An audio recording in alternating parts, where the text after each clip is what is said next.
किसान भाइयों बहनों नमस्कार। स्वागत है आप सभी का कार्यक्रम गांव किसान के आज के अंक में। मैं हूं आपके साथ ज्योत्सना। गांव किसान एक ऐसा कार्यक्रम है जिसमें हम आपको खेती किसानी और पशुपालन के संबंध में तो खास जानकारियां देते ही हैं, साथ ही आपकी मुलाकात करवाते हैं एक ऐसे कामयाब किसान से जो कि आज बाकी किसानों के लिए मिसाल बन चुके हैं। तो इन तमाम जानकारियों के साथ आइए शुरू करते हैं हमारा आज का कार्यक्रम गाँव किसान। आइए कार्यक्रम की शुरुआत करते हैं हमारे पहले सेगमेंट खेती किसानी से। किसान भाइयों बहनों, हमारे देश में बड़े पैमाने पर प्याज की खेती की जाती है। हमारे बहुत से किसान भाई बहन ऐसे हैं जो कि प्याज की खेती कर अच्छा मुनाफा प्राप्त कर रहे हैं। आइए कार्यक्रम के पहले भाग में आपको जानकारी देते हैं कैसे आपने करनी है प्याज की खेती और उसके उपरांत कैसे आपने उसका भंडारण करना है। तो आइए इन तमाम बातों पर डालते हैं एक नज़र। 1 मंथ में इसकी प्योर तैयार हो जाती है। उसके बाद इसको हमने खेत की जुताई बहुत अच्छी तरह करनी पड़ती है, भाई जो मिट्टी नरम हो जाए और लगाते वक्त इसमें नरम ज़मीन में नरम रहे, गहरी जुताई होती है। फिर ये लगाया जाता है, इसमें लगाने के बाद पानी देते हैं। ये 3 मंथ या 4 मंथ्स में रेडी हो जाता है। इसको स्टोक जैसे हम दोनों तरफ लकड़ी लगा के इसके साइड में बाँस बांध के और फिर इसमें बाँस की वो फटी खड़ी करके इसको स्टोक करते हैं। फिर दोनों तरफ से जैसे इसमें हवा आए जाए, ये भाई गर्मी में ख़राब होने के बहुत ज़्यादा चांसेस रहते हैं। बारिश के लिए इसमें हम ऊपर से सिरका होता है एक, हमारे जैसे देसी भाषा में चटाई सिरका बोलते हैं, तो वो डबल लगाते हैं, उससे उसके अंदर पानी नहीं जाता है। ये कम से कम 4 मंथ तक रुक जाते। धीरे धीरे बेच सकते हैं, जैसे बीच में भी निकाल सकते हैं आराम से। इसमें भाई जैसे 10 कट्टा है 20 कट्टा है ऐसे निकाल के। अभी एक कारण ये भी है, जैसे इसके अभी प्राइस डाउन है, 4 मंथ के बाद प्राइस भी अप हो जाएंगे, तो उसका फ़ायदा भी किसान को डायरेक्ट पहुंचेगा। मैं आगे के लिए किसान भाइयों को सुझाव देना चाहता हूं कि अपना खुद ये प्रोसेस ऐसा सिस्टम है या वेजिटेबल अपनी खुद उगाए, हम डायरेक्ट अपना माल बेच सकें। उसमें जैसे आड़तियों से भी बचा जाएगा, मासाखोरे हैं बीच में, बिचौलियाँ हैं, तो इसको किसान में को बहुत फ़ायदा होगा। इस किसानों से मिल के एक आउटलेट बनाया है, वहाँ पर डायरेक्ट इसको हम अपना वहाँ पर बेच सकेंगे। मंडी में ना जाके अपना डायरेक्ट कंज्यूमर को देवें, जिससे क्या नाम किसान को फ़ायदा हो। अभी आपने देखा सेगमेंट खेती किसानी। कार्यक्रम गांव किसान में वक्त हुआ है एक छोटे से ब्रेक का। जल्द लौटेंगे वापस अपने अगले सेगमेंट के साथ। आप देखते रहिए दूरदर्शन के साथ।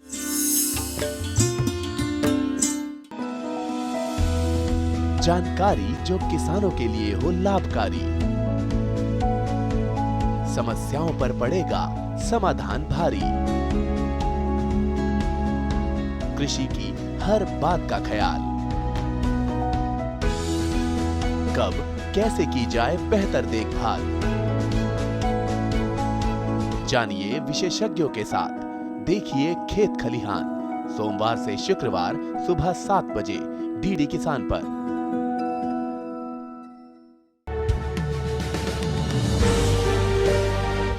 साल से लगातार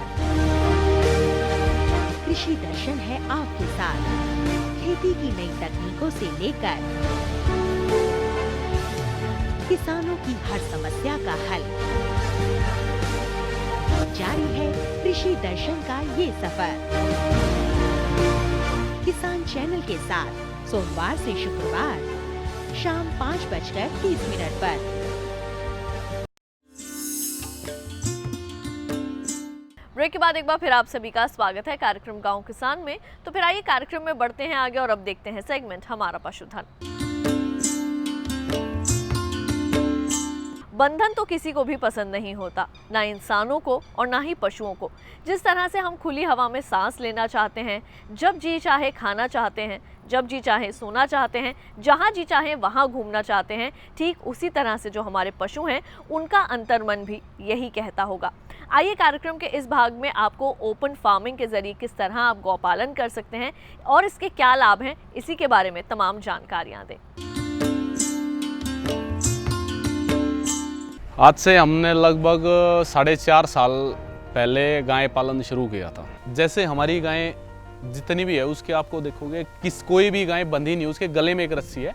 वो इसलिए ताकि वो जहाँ जब ये चारा खाने जाएं या इनका दूध निकालने का टाइम हो तब इनको बांध दिया जाए, ताकि ये वहाँ पे कोई हरकत ना करे, एक दूसरे को मारे ना या गवाले को कुछ ना कहे। हालांकि वैसे कुछ कहती नहीं है, ठीक है। तो उसमें बहुत सारे लाभ हैं। एक तो ये लाभ है कि अपनी मर्जी से जब दिल चाहे धूप में बैठो या छाया में बैठो, ठीक है, झुंड में बैठो या अकेले में बैठो, या दिल करे जब पानी पीने का, जैसे हम इंसान है, मान लीजिए अगर हमें कोई बिठा दे एक जगह पे, बांध के बिठा दे, लगा लीजिए इनकी तरह, अगर हम सोचें तो उसमें क्या होता है, उसके अंदर ये होता है कि आपको एक बार पानी पिला दिया और आपको बोल दिया चुप, आपको कुछ बोलना नहीं है, तब आपको प्यास लगे या ना लगे। अब मान लीजिए 2 घंटे के बाद आपको भूख प्यास महसूस हो रही है, प्यास लग रही है, क्योंकि सबसे ज्यादा आपको पता, प्यास के आदमी पानी के बगैर तो रह नहीं सकता, भूख के बगैर तो फिर भी रह सकता है कि एक दिन निकाल दे या कुछ घंटे निकाल दे। फिर हम देखते हैं कि हमें इतनी तेज से प्यास लगती है, उसकी वजह से हमें कई प्रॉब्लम भी हो सकती है। तो हमने इसलिए गायों को क्या कर रखा है, ओपन कर रखा है कि अपनी मर्जी से जब चाहे तब पानी पी सके। और दूसरी बात क्या है, किसी दूसरे व्यक्ति को भी फोकस करने की इतना वो नहीं है कि एक लेबर को इनके ऊपर खड़ा रहना पड़ेगा कि पानी पिलाना, इसको ये करना। बेफिक्र हम कहीं पे भी जा सकते हैं इनको छोड़ के। सुबह अपना चारा डालिए और फिर आके आपको शाम को देखना है, तो अपनी मर्जी से जहाँ बैठे, बिल्कुल मस्ती से आप देखोगे सारी गायें बिल्कुल बड़ी मस्ती से बैठी हुई है। ठीक, तो ओपन फार्मिंग का एक तो ये फायदा है। ठीक है, दूसरी बात क्या है, जैसे चलती फिरती हैं तो इनके अब आप देखते हो कि हमारा जो है बॉडी का फैट बढ़ जाता है। क्यों बढ़ जाता है? क्योंकि हम कोई एक्टिविटी नहीं करते, एक जगह पे बैठ जाते हैं। अब ये गायें, अब ये भी कोई चारा खा रही हैं, कुछ भी खा रही है, तो उसका हजम होना बहुत ज़रूरी है। और उसके क्या होगा, जब वो ओपन फार्मिंग के अंदर रहेगी, खुले में घूमेगी, अपनी मर्जी से इधर रहेगी, खेलेगी भी, मस्ती करेगी, हमारा भी मन होता है मस्ती करने का, घूमने का। तो उसमें एक प्लस पॉइंट होता है कि इनकी जो ब्लड जो है ना, उसका सर्कुलेशन बना रहता है, उससे इनका डाइजेशन प्रॉब्लम है वो बिल्कुल ओके रहता है। दूसरी चीज़ें और क्या होती है कि इनके जो खुर होते हैं, खुर बढ़ जाते हैं। जब गाय एक जगह पे बंधी रहती है तो उसके जो है खुर काफ़ी लंबे लंबे हो जाते हैं। जैसे हमारे नाखून हैं, उसको गाय के नाखून हम कह सकते हैं, हमारे नाखून बढ़ जाते हैं, हमें काटने पड़ते हैं। अगर हम गाय को ओपन फार्मिंग में रखें तो उसके साथ ये प्रॉब्लम नहीं आती। फिर वो इक्का दुक्की गाय में आती है, वो उसकी जेनेटिकली कोई प्रॉब्लम हो, जैसे उसके खानदान में किसी की खुर बढ़ रहे तो जल्दी बढ़ता है ना। आसानी से मैंने अब तक जो अनुभव किया, 1 या 2 गायें हैं जिनको ये प्रॉब्लम हुई ना, अदरवाइज आज तक हमें किसी के खुर कटवाने की आवश्यकता नहीं पड़ी। ये और एक प्लस पॉइंट होता है। ठीक, तीसरी बात क्या होती है, अब ओपन फार्मिंग एक और बताता हूँ मैं। जैसे कि हमारे छोटी बछड़ी होती हैं, कई लोग ऐसे कहते हैं कि भाई हमारी बछड़ी 2.5 साल की हो गई है और 3 साल की हो गई, अब तक वो हीट में नहीं आई। जब गाय बंधी रहती है तो उसकी बॉडी की एक्टिविटी नहीं होती, तो उसकी जो बच्चेदानी नहीं होती है, उसका विकास नहीं हो पाता। इस वजह से वो हीट में लेट होती चली जाती है। अब हमारी जो बछड़ियाँ हैं, हमारा उधर बाड़ा है, उसमें बछड़ियाँ हमारी खुली हैं, तो वो खेलते खेलते उनकी जो है ग्रोथ और ज़्यादा होती है। और उसकी वजह से क्या होता है, वो 2 साल के लगभग 2 साल से पहले ही हीट में आ जाती है प्रॉपर। और हम उनका बॉडी का वेट चेक करके, जैसे उनका बॉडी का वेट 250 से 300 किलो होता है, हम उनको एआई कराते हैं, या फिर हमारे पास अच्छी नस्ल का नंदी है जो हमने भावनगर से लिया है, उससे हम उनको क्रॉस करा देते हैं। अच्छा, इस चीज़ का विशेष ध्यान रखा जाता है, जैसे साहीवाल नस्ल की है तो उसके ऊपर साहीवाल का ही सीमेन इस्तेमाल किया जाए, थारपारकर नस्ल है तो उस पर थारपारकर का इस्तेमाल किया जाए, और गिर नस्ल है तो उसको गिर से ही क्रॉस कराया जाए, ताकि नस्ल का खराबा ना हो सके, वो नस्ल बिल्कुल प्योर रहे। ये चीज़ें, हरे चारे के अंदर हम रिजका का इस्तेमाल करते हैं, जो कि 3 साल तक चलने वाली एक फसल है। जो कोई भी किसान भाई है गाय या भैंस रखता है तो रिजके का इस्तेमाल कर सकता है, क्योंकि एक बार लगाने के बाद आप 15 दिन में उसकी काट ले सकते हो। और अब मैंने बोया लगभग 2.5 साल के मेरे पास हो गया है, अब तक मैं उसको काटता चलता रहूँ, उसको काट काट के गाय को खिला दीजिए। चारे का ऐसा होता है, जैसे गर्मी का मौसम है तो गर्मी के मौसम के अंदर हरा चारा तूड़ा, ये तो हमारा 12 के 12 महीने चलता है। उसके अलावा जैसे गर्मी के मौसम के अंदर हम इनको जौ का दलिया, गेहूं का दलिया और मूंग की चूरी, ये स्पेशल चीज़ें होती हैं, और 50 से 100 ग्राम जो सरसों का तेल। जैसे गर्मी के मौसम में सरसों का तेल हमेशा कच्चा देना चाहिए, क्योंकि उससे उसकी तासीर ठंडी होती है। और जो गाय प्रेग्नेंट हो खासकर, उसको तो ब्याने से 1 महीना पहले 100 ग्राम तेल हमें ज़रूर देना चाहिए। उससे आप देखोगे, मैंने अपना खुद का अनुभव लिया है कि उससे पहले मैं बाज़ार में मिलने वाली कई ऐसे प्रोडक्ट थे जिनको उससे ऑर्डर बनाने के लिए ज़्यादा इस्तेमाल किए जाते हैं कि इसका इस्तेमाल करिए, ये करिए, वो करिए। फिर मैंने एक चीज़ नोट की कि जैसे मेरे पास सरसों का तेल है, एक बाबा जी हैं जिनसे हमने कभी 2 बछड़ियाँ ली थी साहीवाल की, उन्होंने मेरे को बताया कि आप गायों को रोज मतलब बच्चा देने से 1 महीना पहले 100 ग्राम तेल दीजिए, तो आप उसके जो अद्भुत परिणाम देखेंगे। तो मैंने वो 100 ग्राम तेल देना शुरू किया और जब तक उसने बच्चा नहीं देखा, तो बच्चा नहीं दिया, तब तक मैंने रिजल्ट उसका देखा कि जो गाय 10 किलो दूध दे रही थी, तो अगले ब्यात में उसने, जब मैंने तेल देना शुरू किया, तो उसमें उसने 14 लीटर दूध निकाला। हाँ, उसके अडर की कैपेसिटी इतनी थी, वो इतनी बढ़ गई, देखने में बड़ी अट्रैक्टिव ये लगे और सारी नसें खुल जाती है। उसमें एक ये भी होता है, जैसे आपको थनैला की प्रॉब्लम होगी पिछले ब्यात में, तो आप 100 ग्राम तेल देते हो उसको 1 महीना पहले, तो आपके थन खुलने के 99% चांसेस हो जाते हैं। तो अभी आपने देखा सेगमेंट हमारा पशुधन। किसान भाइयों बहनों, गर्मियों का मौसम है और इस चिलचिलाती गर्मी के मौसम में अगर आप अपने पशुओं का ठीक प्रकार से रखरखाव करेंगे तो उनका स्वास्थ्य तो बेहतर बना ही रहेगा, साथ ही साथ आप उनसे अच्छा उत्पादन भी प्राप्त कर सकते हैं। तो आइए देखते हैं कि इस माह का पशुपालक कैलेंडर क्या सलाह देता है।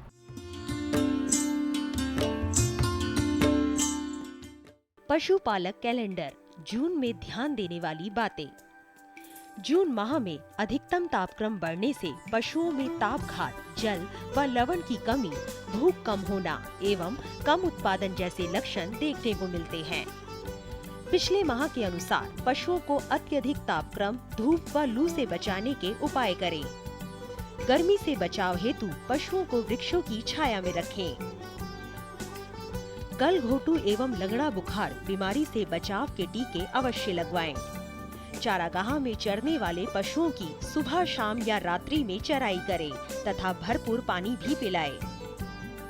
पाइका ग्रस्त पशुओं को पेट के कीड़े मारने की दवा देकर लवण मिश्रित आहार प्रदान करें ताकि पाइका रोग के लक्षणों से छुटकारा प्राप्त हो।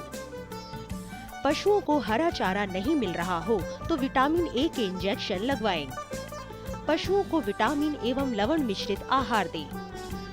गर्मी के मौसम में पैदा की गई ज्वार में जहरीले पदार्थ हो सकते हैं जो पशुओं के लिए हानिकारक है। अप्रैल में बिजाई की गई ज्वार खिलाने से पहले 2 से 3 बार पानी अवश्य पिलाएं। घास की रुपाई हेतु खेत की तैयारी करें। मुंह पका, खुरपका रोग, गलघोटू, ठप्पा रोग, फड़किया आदि के टीके लगवा लें। भेड़ के शरीर को ऊन कतरने के 21 दिन बाद बाह्य परजीवियों से बचाने के लिए कीटाणुनाशक घोल से भिगोएं। अभी आपने देखा इस माह का पशुपालक कैलेंडर। कार्यक्रम गांव किसान में वक्त हुआ है एक और छोटे से ब्रेक का। जल्द लौटेंगे वापस अन्य जानकारियों के साथ। आप देखते रहिए दूरदर्शन के साथ।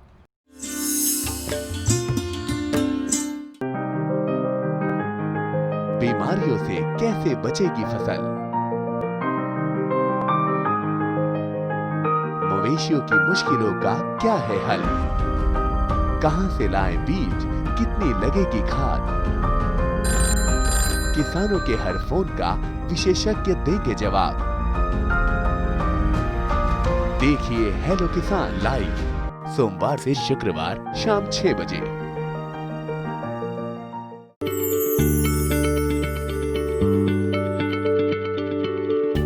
क्या आप किसी बीमारी से परेशान हैं? चाहते हैं डॉक्टर की सलाह? तो हम हैं आपके साथ। बताएंगे आपको जीने की राह। समस्याएं आपकी, समाधान देश के मशहूर विशेषज्ञों के। घर बैठे बात करें देश के जाने माने डॉक्टरों से। हमारे लाइव प्रोग्राम स्वस्थ किसान में हर शनिवार शाम 6 बजे से 7 बजे तक। विविधताओं का देश भारत, जहां है नई सोच और परंपराओं की बुनियाद।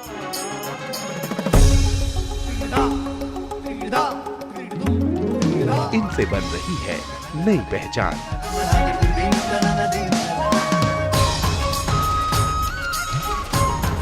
देखिए कार्यक्रम ये है मेरा इंडिया, एक यात्रा कामयाबी की।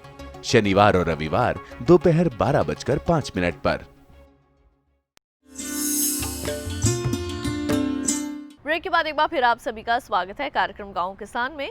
तो आइए कार्यक्रम को बढ़ाते हैं आगे और अब देखते हैं सेगमेंट कामयाब किसान की दास्तां। हम किसी भी क्षेत्र में सच्ची लगन और मेहनत से अगर काम करें तो कामयाबी हमारे कदम चूम सकती है। आइए आज आपकी मुलाकात करवाते हैं एक ऐसे ही कामयाब किसान से जिन्होंने खुद ब खुद लिखी है अपनी कामयाबी की ये दास्तान।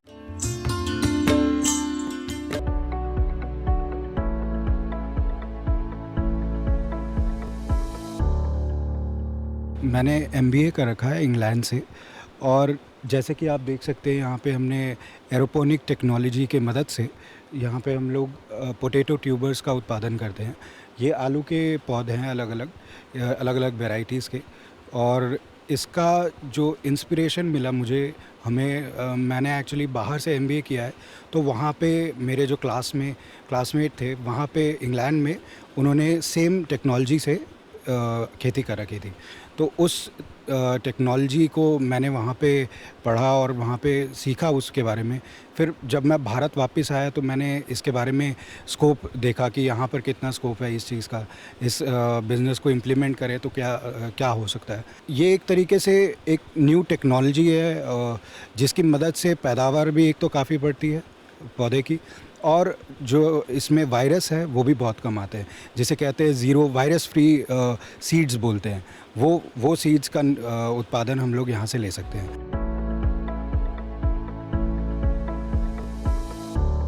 उत्पादन की बात करें तो नॉर्मल खेत में करें तो उसको 5 से 6 ट्यूबर मिल सकते हैं, 5 से 6 ट्यूबर मैक्सिमम। लेकिन अगर हम लोग इस टेक्नोलॉजी की बात करें तो इसमें एक पौधे में हम लोग लगभग 30 से 40 और कुछ वैरायटी जैसे चिप्सोना है उसमें 50 ट्यूबर तक की भी लेने का उत्पादन हम लोग ले सकते हैं। ये इस टेक्नोलॉजी का जो है एडवांटेज मिलता है।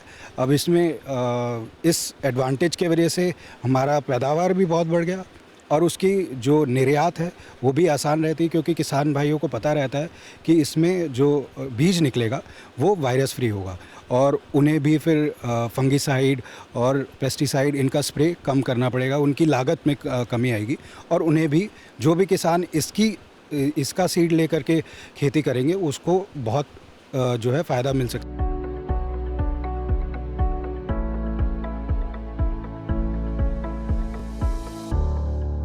पोटैटो की अगर बात करें आलू की, तो मेजरली 2 किस्म के हैं। एक तो टेबल पोटैटो जो हम लोग अपने खाने में खाते हैं, जो उसकी वैरायटीज़ खूब सारी है, जैसे कुफरी मोहन, कुफरी ज्योति, और इसके अलावा हमारे पास चिप्स की वैरायटी भी है, चिप्सोना 1, चिप्सोना 3 और LR।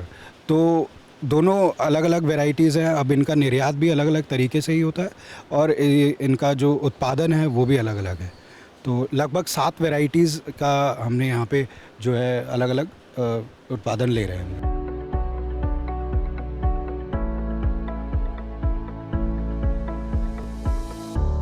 कुछ साइंटिस्ट हैं, जैसे हमारे साथ अनंत कुमार जी हैं के कृषि विज्ञान केंद्र के, और पूसा के भी कुछ वैज्ञानिक हैं, उनसे सपोर्ट लेते रहते हैं। वो लोग भी हमें पूरा गाइडेंस देते हैं हर चीज़ में। जैसे क्रॉप हो गया, अभी हम लोग जो क्रॉप ले रहे हैं उसमें एक जो बीमारी है उनका हम लोग इन लोगों से, इन डिपार्टमेंट से हमेशा सहयोग लेते रहते हैं, जिससे जो चीज़ें हमें ना पता हो ये लोग इस चीज़ में सपोर्ट दे देते हैं हमेशा।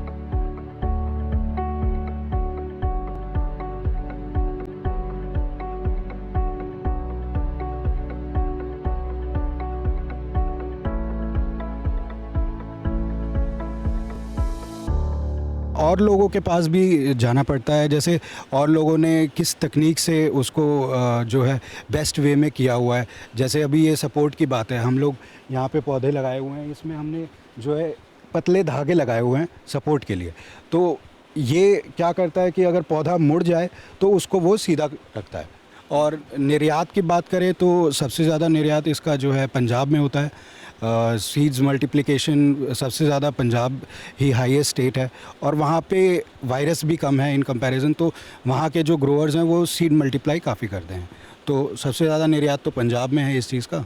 और भी लोग हैं, कंपनीज़ भी लेती हैं। चिप्स की वैरायटीज़ का अल्टीमेट एम ये है कि हम लोग चिप्स बना करके, चिप्स वाले जो आलू हैं चिप्स की कंपनियों को दें, वैसी कंपनियों को। इस तरीके से अलग अलग निर्यात होता है, अलग अलग वैरायटीज़ का अलग अलग निर्यात होता है।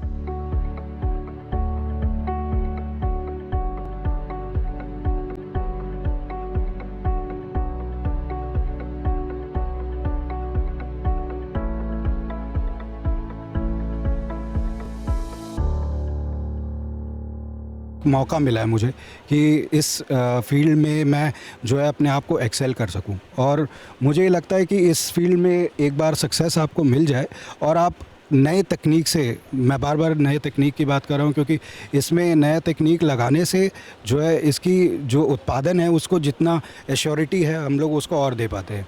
जैसे अगर हम लोग मौसम का प्रभाव बोले किसान का, तो हमारे यहाँ पर हमने फ़ैन पैड सिस्टम भी लगवा रखा है जिससे कि हम लोग टेम्परेचर को कंट्रोल कर सकें। और उसको अगर बाहर का कोई टेम्परेचर का इफ़ेक्ट है, मान लीजिए बहुत गर्मी हो रही है, तो उस समय फ़ैन पैड की मदद से यहाँ पे टेम्परेचर हम लोग डाउन कर देते हैं। और काफ़ी फॉगर्स लगा रखे हैं जिससे कि टेम्परेचर को फॉगर से डाउन करना हो तो फॉगर से भी डाउन कर देते हैं। तो जितना ही हम लोग टेक्निक लगाएंगे और जितना ही न्यू टेक्नोलॉजी को हम लोग स्प्रेड करेंगे तो उतना एज अ बिज़नेस अडॉप्ट करने में उतना एश्योरिटी रहती है।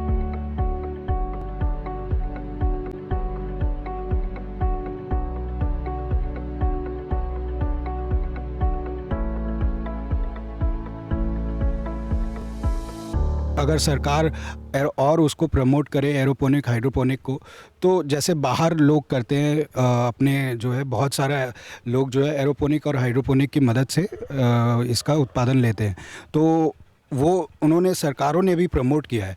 तो जैसे सरकार जो है नेचुरल वेंटिलेटेड ग्रीन हाउस को प्रमोट करती है, तो मेरे हिसाब से और हाइड्रोपोनिक और एरोपोनिक टेक्नोलॉजी को भी और प्रमोट करना चाहिए, उनको सब्सिडी भी देनी चाहिए, तो और लोग भी इससे मोटिवेट होकर के इसको जो है एज अ बिज़नेस अडॉप्ट करेंगे।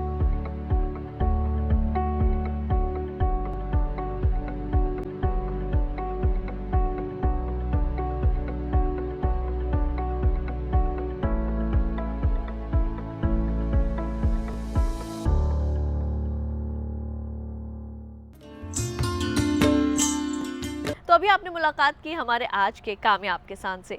इसके साथ ही हम उम्मीद करेंगे कि हमारे आज के गांव किसान कार्यक्रम में दी गई जानकारियों से आप सभी को ज़रूर लाभ मिलेगा। तो हमारे आज के गांव किसान कार्यक्रम के इस अंक में बस इतना ही। अगली बार फिर करेंगे आपसे मुलाकात कुछ और खास जानकारियों के साथ। तब तक के लिए मुझे दीजिए इजाज़त। आप देखते रहिए दूरदर्शन किसान। नमस्कार।